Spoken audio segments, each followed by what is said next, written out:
Hi, Goddess of Here again. Kamusta kayo dyan, mga goddess ko? So, anong meron sa inyo today? So, yeah, another reading na naman tayo for the air signs, Gemini, Libra, and Aquarius. So, tignan natin anong sitwasyon meron sa inyo ng iyong person, no? In separation man or with connection pa, no? So, and then, of course, message or advice ni universe for you, no?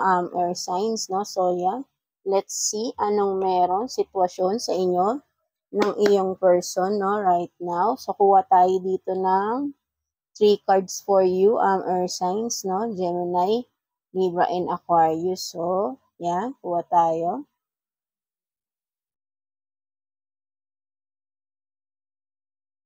So, ano kayang meron sa mga air signs, no? Sa kanilang mga relationship. Anong sitwasyon meron sa relationship niyo right now, air signs?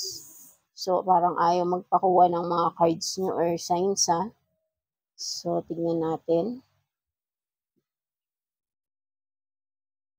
Anong sitwasyon meron ng mga air signs? So, first card pa lang, red flag na agad, no? So, yeah. So, you have this sex workers fun, no? For some of you air signs, no? Maybe ay, eto nga, no? Medyo siguro nagkaroon ng medyo conflict ang relationship right na, no? Or, maybe in separation na kayo with this person because of this, no? Na-discover nyo itong he or she is, is involved with the sex workers, right? No, nagbo-book or maybe for some of you, if babae is, 'di ba? Alam niyo na. So, tingnan pa natin what else, no? But then you have this, no, kiss you, no? So, sabi kiss you. So, maybe ang person mo is kung sino lang makaka-resonate dito, air signs, no? Maybe mahilig mag-kiss, no? Something like that. May ano siya, clingy siya na person, no? So, but then, yung pala ay behind your back is may ginagawa pala siyang di maganda, right? So, maybe ay nang uuto lang ito, no? Panay kiss, panay something, no? Sweet, but then, yung pala ay may something, no? So, for some of you lang. And then, so, yeah, no? I think meron ng separation, no? Between the two of you, no? So, you have this, you deserve someone better letting you go. So, yun nga, no, may separation na nangyari sa inyo ng iyong person. So, take what's resonate lang for you, air signs, no? So, yeah, because there are third parties involved, no, right? No? So, and for some is yun nga ay nalaman nyo, mahilig siyang mag-book ng mga sex workers, no? Or kung babae nga, na, di ba? So, vice versa lang naman to, right? No? So yeah, that's it, no? So, at least if, yun nga, siguro talagang hindi kayo magkasundo ng person na iyon, no? So, maybe ay paulit-ulit lang yung pangyayari sa inyo, no? Magaling siya, sweet talker siya, clingy na person, but then, behind your back is, yun nga, no? There is something going on, no? With that person, and you discovered that, no? So, you both decided na rin siguro dahil baka sobrang conflict na rin ng inyong relationship, lagi nag-aaway, something like that, no? So, hindi na rin talaga healthy, no? So, maybe both of you agreed to have this separation, right? No? So, yeah. Maybe that's the good decision the two of you did, no? So, because I think if you still if you still dealing with that person or 'di ba hindi na talaga healthy, right? No, kasi I hope no children involved, no, but then if there is, no, so mas mahirap to separate with that person, no, with the person na may mga, kasi may addiction na rin ang tawag sa mga ganun na hindi nila maiwasan ang like, sex addiction, right? No? So, medyo mabigat yung ganun eh. Kasi, syempre, for us with partners, no, dapat sa'yo lang, right? But then, lalo na pag multiple partners pa is involved with that person, right? Na you are with, no? So, mas masakit, right? No? So, hindi yun healthy for you or vice versa tayo, no? So, hindi yun healthy for the person na involved, no? So, kasi, syempre, malaking effect yun. So, maganda na rin yung nag-separate na rin kayo both, or if not, may or yeah, if you are still with this relationship, no, so I hope makapag-decide ka na rin, no, or signs na umalis na kayo sa ganitong relationship, because it's really hard and it's really hurtful, no. So wala kang peace of mind kapag ganito, kasi hindi mo alam, parang sobrang toxic na eh kapag ganito ang person, eh, right? Kasi hindi ka na makakatulog rito eh, mostly dahil isip ka ng isip, kahit nga minsan, kasi ako naranasan ko yan eh, kumbaga, until raw nararanasan ko, nagkakaroon ka ng trauma, right? Kasi nga, parang feeling mo lahat ng makakasalubong mong babae is lahat yun ay naging ano ng iyong partner, sa lahat ng mga motel, hotel ay something na puwedeng naiisip mo baka nag-check-in sila, something like that, 'no. So, kasi ang hirap, 'di ba? So, for you to have this peace of mind, earth signs, for me, what I can advise to you is to finally get out of that situation, of that relationship, right? Kasi, mental health is ang maaapektuhan talaga rito, earth signs, 'no. So,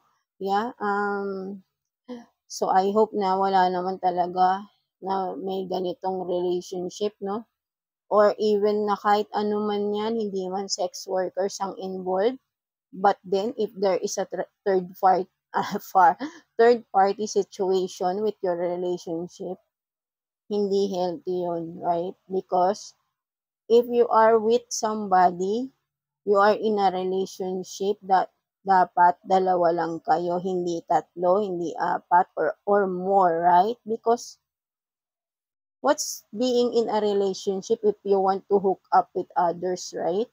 So, yeah, di ba? So, that doesn't make sense, right? So, dapat hindi ka nakikipagrelasyon, or you are not committing to a person if you want others, right? If you are still seeking for others, right? No? If you are not contented with your partner, better to separate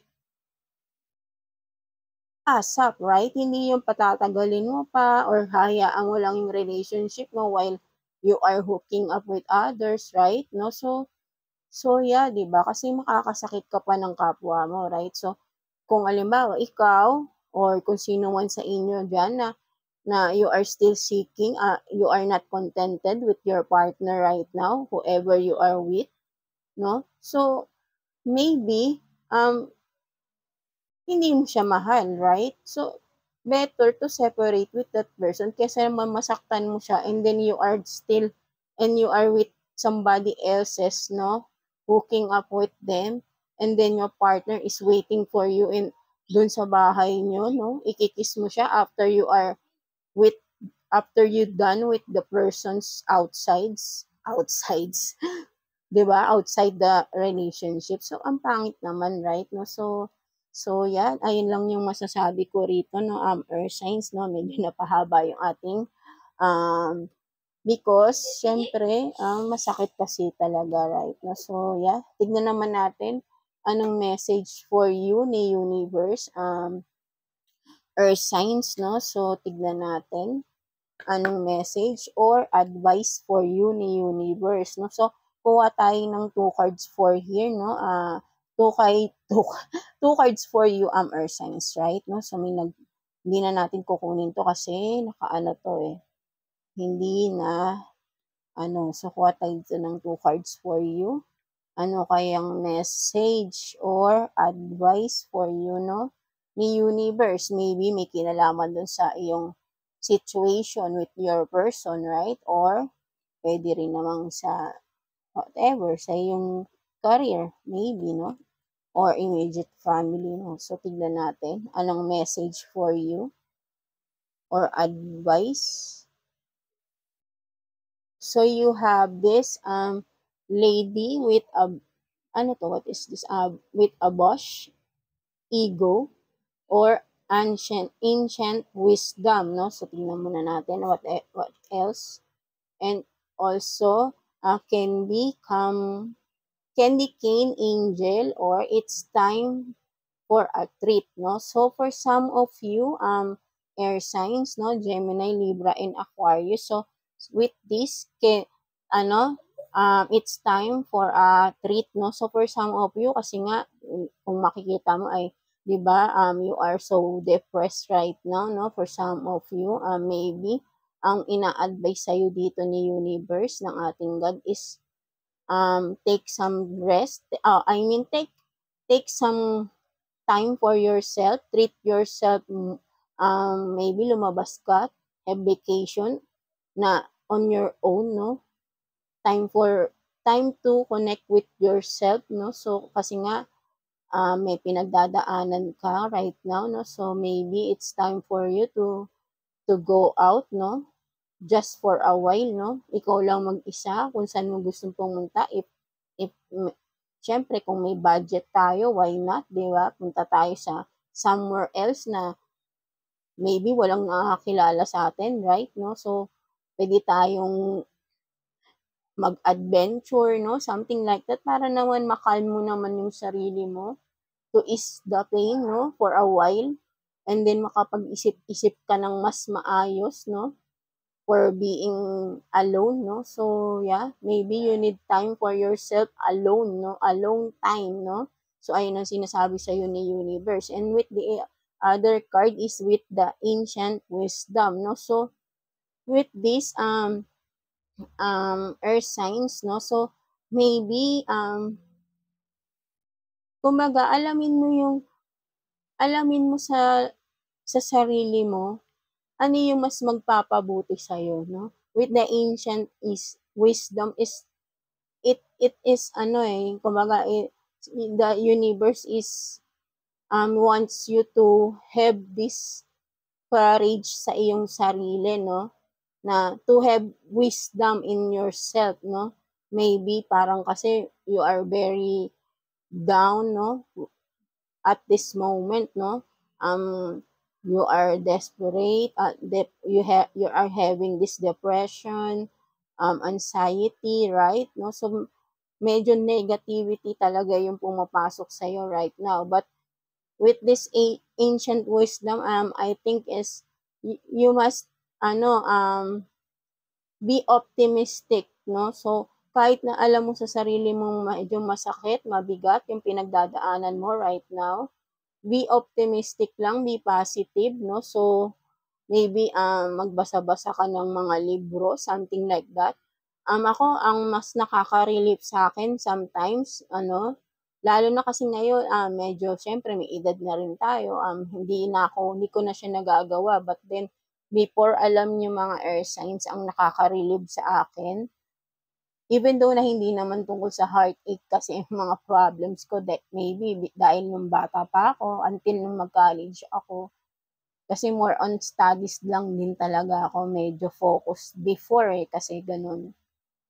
So, mahilig akong pag medyo ang problem ko is sa studies, minsan hindi ko nasasagutan yung mga exams ko ng maayos, something like that. Pag minsan ganun is, nagsusulat ako ng mga tula, something like that. So, nakaka-relieve din sa akin, no? So maybe ganun din kayo, no? Ilabas niyo yung inner wisdom niyo, no? Something like that, no? So, ito yung sinasabi sa inyo ni universe, mga earth signs, no? Ilabas niyo yung inner wisdom niyo, no? Kumbaga, ancient wisdom is, ibig sabihin nun, yung wisdom nyo within yourself, no? Na nandiyan na matagal na. Ano ibig sabihin nun? Yung positive side nyo na matagal na talagang nasa inyo na yan, eh. 'Di ba? ilabas nyo lang, something like that. No? So, parang sinasabi ko, katulad ng sinasabi ko kanina na, pag ako ay in despair, no, nagsusulat ako ng mga tula, something like that, no. So, maybe kayo, meron din kayong ganyan, no, something like that. Kung ano yung mga nagpapasaya sa inyo na nung bata pa kayo, no? Ancient wisdom din masasabi natin yun kasi nagkakaroon kayo ng motivation, nagiging masaya kayo kapag ginagawa niyo yung mga bagay na yun. So maybe, time for reflection or get back in your inner child, no? For some of you, earth signs, no? So maybe, kung alimbawa nga kasi you are in despair, no? Right now, para makatulong din sa inyo, balikan niyo yung mga nagpapasaya sa inyo ng mga bata kayo. Maybe, kung, di ba, before ako din, di ba, mahilig tayo yung, I don't know, kung some of you, ginagawa din to, no? So, yung mga boxes ng, sapatos, no? So, gumagawa ako ng mga bahay-bahayan doon, no? Sa mga karton, nagagawa ako ng TV, sofa, something like that, ginagawa akong dollhouse yung box ng sapatos, right? No? So, parang masaya lang din. Why not bring back those memories of you sa childhood mo and then bring it back right now in this present moment? If you have kids, no, why not share those memories of your childhood sa iyong kids, right? No, so maybe mas makakatulong yon to relieve yourself, no, something like that. Or if you have, 'di ba, kung may mga pamangkin kayong bata, if you still are single, no? So, kung ito nga ay nakakaranas kayo ng mga, ibalik niyo lang kung ano yung mga nagpapasaya sa inyo dati. That's your inner wisdom, right? No? So, ayun yung pagkakaintindi ko dito sa sinasabi ni universe sa inyo, ni God sa inyo, no? So, yeah, that's it for you, mga earth signs, no? So, I hope may naka-resonate dito sa atin, no? Right? So, yeah, wag lang kasi, kumbaga, if you are in despair, if you are confusion, no, in your mind, no, so talk with God, no, kay God, no, so magdasal kayo, kausapin niyo siya, hingi kayo ng guidance, no, signs na kung anong bibigyan niya kayo. I'm sure with that, no, so kasi ganun din ang ginagawa ko madalas, most of the time, every day, no, so lagi akong humihingi ng signs kay God kung ito ba ay tama, ito ba ay mali, something like that. But then, akala ka lang kasi ng iba is hindi yun nangyayari or hindi yun totoo. But then, trust me, trust yourself, no? And of course, trust God, no? With everything, and He will guide you in the right path, no? Earth signs, no? So, yeah, that's it for you, earth signs, no? I hope na meron kayong mga nakuwang guidance here, no? So, yeah. Thank you for watching, mga earth signs, Gemini, Libra, and Aquarius, and God bless you all, no? So, yeah. Thank you, earth signs.